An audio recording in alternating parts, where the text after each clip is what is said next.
And welcome to the Aaron Katzman Show. I'm your host, Aaron Katzman. We speak about your life, your money, and your investments. And as always, we're coming to you from the spiritual and soon-to-be financial capital of the world, Jerusalem, Israel. If you like this content, please hit the like button below.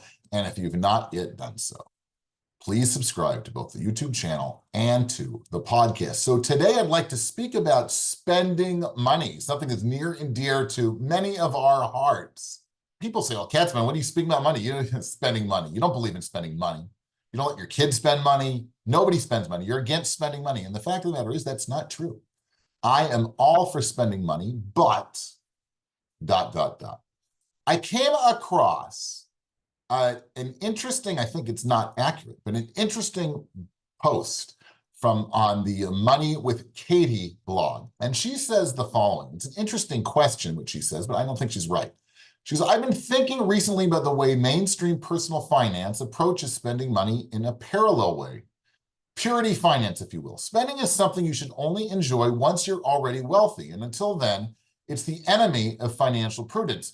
Perhaps the most famous personal finance educator in the world, Dave Ramsey, is quoted saying, if you're having financial issues, the only time you should see the inside of a restaurant is if you're working there.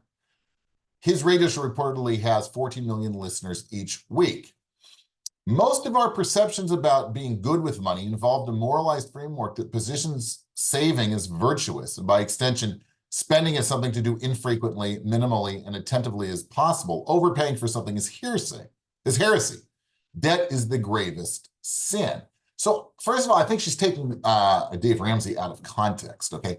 He's talking about the only time where you should see the inside of a restaurant if you're working there. It's if you're saddled with debt.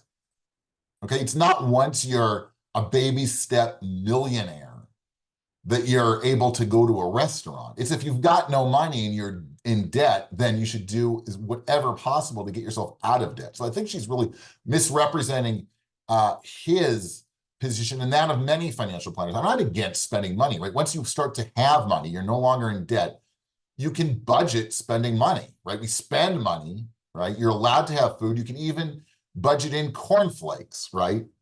You don't have, I mean, you can budget in whatever you want as long as what you have matches what your income coming in is, right? So if you don't have the money to purchase something, to spend money, dumping it on a credit card and paying for it in 6 months with 20% interest isn't a smart financial decision. But if you're making X and you have a budget and within that you leave room, you have a line for discretionary spending, nobody's against you spending money. Okay, so I think it comes a little bit misnomer. I think sometimes people take pot shots at the financial planning industry and those trying to get people out of debt who do that. Not just Ramsey, I do that also. I work for an organization that helps get people out of debt. That we get a bad name that, oh my God, you're not allowed to spend money. No, you're not allowed to spend money in a crazy manner if you don't have the income to support it.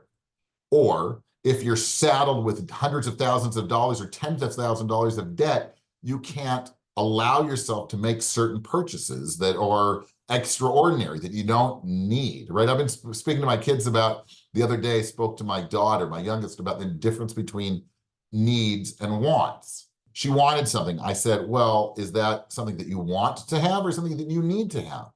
So, her English isn't so great. She's a native Israeli speaker. So I explained to her the difference between needs and wants. And then she rolled her eyes and she went into her bed and put on her phone.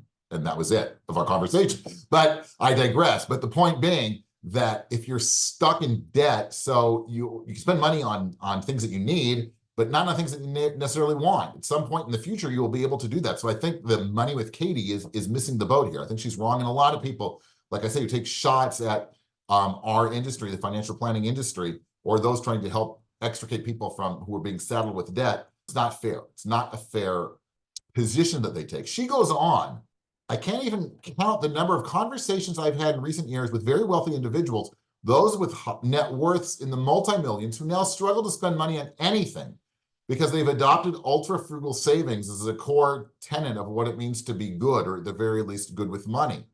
We've accustomed to denigrating those who blow through every cent that enters their checking account, but we rarely pathologize the person who's worth $5 million and still comparison shops for strawberries.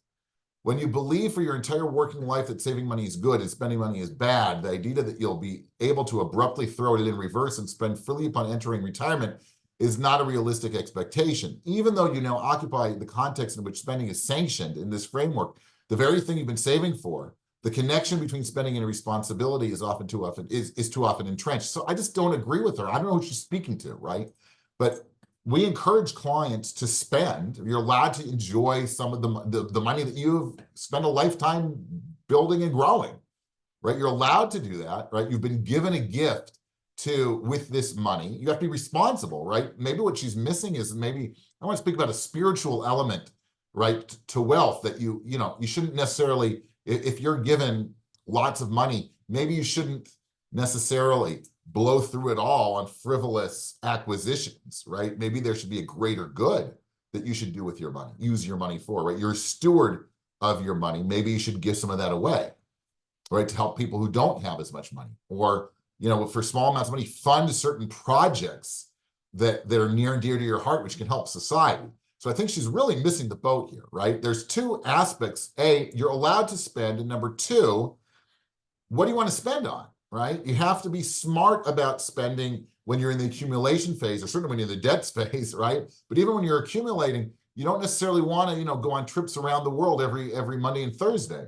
But you are allowed to spend as long as it's within the framework of a budget. And then number two, once you've been graced with lots of money, with wealth, maybe the object in life is not just to race your money to the grave. Think about it. Maybe it's not just to buy the latest whatever. Maybe there's a greater good, Katie. Maybe there's a greater good out there with your money, and you should certainly enjoy it, but maybe helping the downtrodden, helping society is even a greater goal, a greater aspiration than buying the latest gadget. Think about it. We become sort of philosophical today on the show. You've been tuning in to the Aaron Katzman Show. We speak to your life, your money, and your investments. If you like this content, please hit the like button below. And if you've not yet done so, please, please, please subscribe to both the YouTube channel and to the podcast. Thanks so much for tuning in, and we'll speak to you soon.